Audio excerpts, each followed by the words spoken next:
What's going on, everybody? Welcome to Gmi's World Podcast. Hopefully everybody's enjoying their holiday weekend, and we're going to go ahead and jump into Week 12 of the Sunday NFL 2018 season games with the Seahawks and the Panthers. Now, this game was very, very interesting because I learned a couple things in this game, right?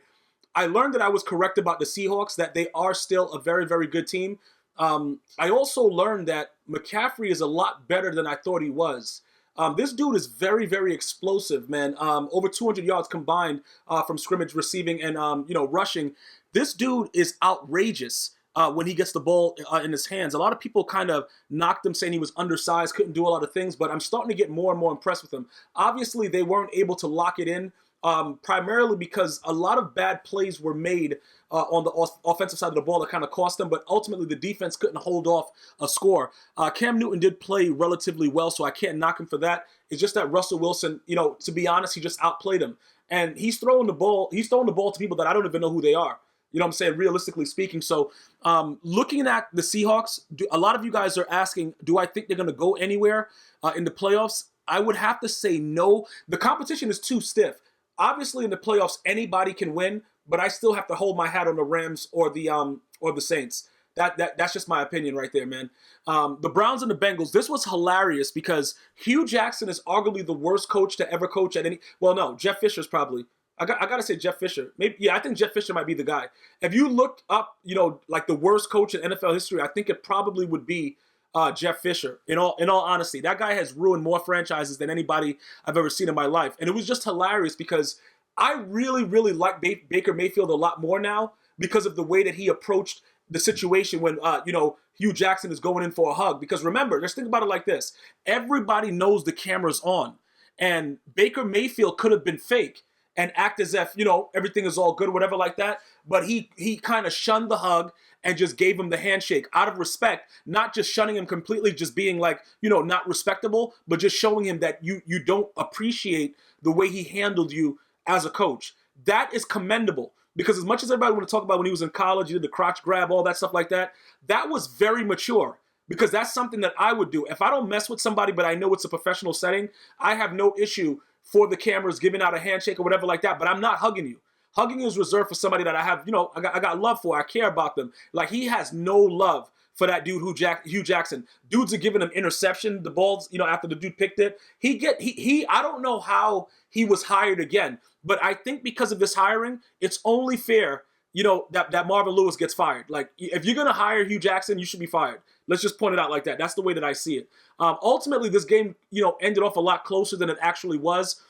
Andy Dalton is a bum. He was injured in this game, but that had nothing to do with the outcome. He sucks. The Patriots and the Jets, I don't think we need to talk about this because I told everybody about Tom Brady, right?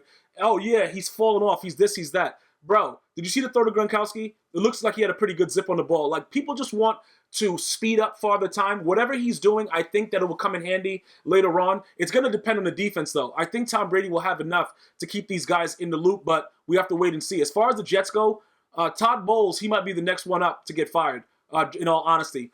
The Giants and the Eagles, Eli Manning is hilarious, but I'm not going to talk about him. He sucks. Saquon Barkley, the Giants franchise, you guys have gotten more than you bargained for with this pick. I understand you should have went after a quarterback, but I think that it's going to work out because after Eli Manning is removed from all the premises of the Giants, they're going to get a quarterback possibly in the draft. Maybe they bring in a veteran for 1 year if they don't get a really good QB in the draft. But this team, with Saquon Barkley there, barring, let's just knock on wood, that he doesn't get injured, I'm going to tell you this right now, that he's going to be special. He's going to be special. Listen, I enjoy watching him play, and to be honest with you, he and OBJ are the only reason I watch the Giants. Okay, that's pretty much it. Other than that, it's a joke because they were supposed to win this game, no problem. I will say this, though. The way that they came back, Carson Wentz was able to make a suitable amount of plays in order to make this game, the way that it was. The defense didn't really hold back with Malcolm Jenkins picking them off also, but they were able to fix out some of the things that were going on because they realized they can't lose the game, and I love the way they fought back and was able to pull out this victory. But shame on Eli Manning. He's a terrible quarterback in this league. 49ers and the Buccaneers. Michael Evans, 1,000 reception yards in each of his first 5 seasons. That's commendable because Jameis Winston is a terrible quarterback. And when I say terrible, I mean terrible, he sucks. But that's not what it's about.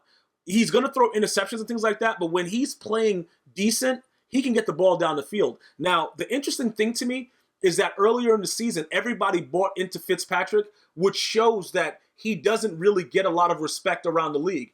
Because if he was a formidable quarterback, it is no way Fitzpatrick would have even started. Despite beating the Saints and all that good stuff, it's no way they would have kept him with the job if anybody respected Jameis. So him winning right now, it's all good and love. The Buccaneers are not going anywhere. Nobody really expects anything from them. The 49ers, you know what I'm saying? Nick Mullens, bro, you suck. You had one good game. It's all good, bro. That's the way the NFL works. You did get verified on Twitter, so it's all, you got a win-win there. We'll see how that works out, but it's Jimmy Garoppolo's team. It's Jimmy Garoppolo's show. We'll see what happens when he gets back. But neither one of these teams really matter at this point. You just watch them just to watch them, and that's it. The Cardinals suck. The Cardinals manhandle them. This is what I don't understand. Okay, Phillip Rivers almost had a chance to go 26 of 26 and threw. I don't know if you guys saw the pass that he threw as he was getting pressure. It was going to the running back and it fell, and he was able to tie the record with the most consecutive completed passes, but he didn't get to break the record. But anyway, the Cardinals are a terrible football team. They suck. Everybody's going to get fired at the end of that season. I can tell you that much. But Melvin Gordon getting injured, a knee injury,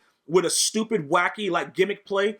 When you're blowing a team out, there's no need to do a gimmick play, bro. Just keep blowing them out. If you want to do like crazy things, throw the ball down the field, score more touchdowns. But that gimmick play where a guy basically karate chop kicked him, like, bro, yeah, karate chop kicked him. Melvin Gordon being hurt, that hurts the Chargers tremendously.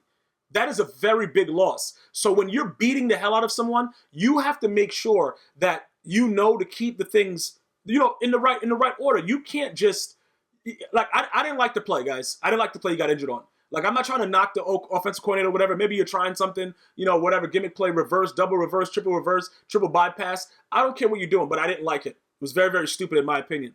Dolphins and the Colts. This game came down to the wire. 5-game winning streak. I'm going to tell you this right now, though. I think that, what did they say that Andrew Luck did? He has he's tied for the most games with 3+ touchdowns. Let me explain something, though, right? When he's playing decent, the Colts are a formidable team. They are starting to become very, very scary to me. Like, they're going to be the sleeper team of this year. But I don't really understand what's going on with it, but something is happening. And I can't really tell I don't know if I can trust the Colts or if this is real or what's happening, but it just seems very, very weird to me the way that everything is happening. Like, bro, like, they really came back and won this game. It's kind of weird what's going on, but ultimately, I did like what I liked what I saw from Andrew Luck, so I can't really knock him for it. Obviously, the Dolphins suck, so it's not like a really big deal that they beat them. They started off, what were they, like 3-0? And I was just laughing hysterically because everybody knows that this is what the Dolphins really are. You got a guy named Tannehill as your quarterback. Like, I don't know what you're expecting to get from that, but more than likely you're going to usually get L's when your quarterback's name is Ryan Tannehill. Okay, so going to the Steelers and the Broncos now. Obviously, if you guys saw early on, this game, the Broncos thought they were going to lose it, and all of a sudden the momentum shifted, and ultimately we knew that Ben Roethlisberger was going to throw a pick in the end zone because that's typically what he does. He loves doing. I'm going to tell you what Ben Roethlisberger loves doing.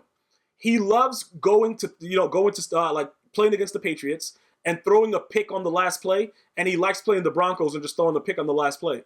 He has to. You know what I'm saying? Like, I don't understand what's going on. Like, it doesn't make any sense what he's doing.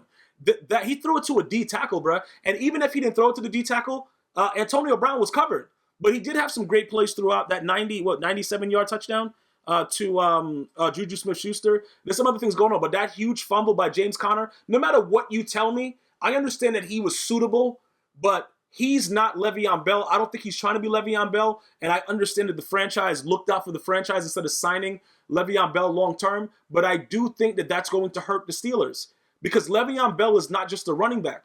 That's the problem, bro. The guy he's a hybrid, and he's very, very useful, and people are going to be mad about the way he handled it. Ultimately, hopefully he gets the money that he's asking for, but James Conner, like Le'Veon Bell's not fumbling that ball. That's all I'm going to say right there. That's it. You know what I'm saying? All the other fumbles that he had throughout the season, Le'Veon Bell's not doing that either.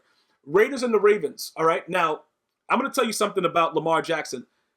I'm going to go out on a limb, and I'm going to say he's faster than Michael Vick. I know it's like 0.001 second off what they ran at the combine, but it looks like visibly, watching him on the screen, he is a lightning bolt. He's running past people the same way Vick did, but in a different type of format. Like, they're standing above him, and it's like they're standing still. It's scary, bro, how fast this guy is. And as long as he continues to work on his craft and get his accuracy up, if he does that faster than Michael Vick was able to do it in his career, Lamar Jackson is going to be a very, very dangerous quarterback in this league. He just needs better accuracy. I think he has a throw power. He just needs accuracy. That guy doing that running read option, bro, let me just let you know this in advance. It's going to be a nightmarish scene. That boy gets a little bit of accuracy. Well, that man, he's not a boy anymore. That man getting some, he's a grown man right now the way he's playing. I apologize for that. This dude is a savage. And when you look at the statistics based on him and Joe Flacco, he's averaging more points, averaging more rush yards, obviously. And the team is just playing overall better. So Joe Flacco, even when healthy, should not receive his job back. Jaguars and Bills. This is a perfect reason for you not to talk trash because Jalen Ramsey's team sucks. And not only that, you lost to the quarterback that you said was garbage. So what are we doing here? See what I'm saying, bro? Like, oh, bro, this guy's garbage. This guy's trash. You just lost to him, bro. You got to pick. But the dude ran for a touchdown, passed for a touchdown, do whatever you want to do, celebrate it, do whatever. Jalen Ramsey needs to shut up. Listen, he's probably going to get traded, but I don't know what he's going to get traded for, but he's still a decent corner. He's just not the number one corner in my book anymore. And I've lost a lot of respect for him because he wasn't able to back up anything that he said in the offseason. So it was a funny article, Jalen, but guess what? You're taking more L's than ever. Thank you guys so much for watching. I'm going to see you guys after Sunday night and Monday Night Football. G-Miles World Podcast. One love.